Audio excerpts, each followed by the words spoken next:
So you go to the Determine Unit Cell window as normal, then go through the normal steps, and now you'll notice there's an additional button here, Search.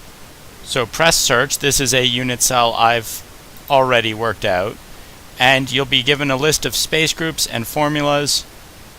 And unfortunately, because this is a more basic plugin, you can't see more than that initially, but if you go down to here to Show in WebCSD, click that, and it'll open in WebCSD. Now these are all variations on the same structure, so it opened all of them. We'll just click the top one, and you can see a diagram here, and over here in a second you get the 3D layout. So you can see this is one of my ligands and not a crystal I want to run.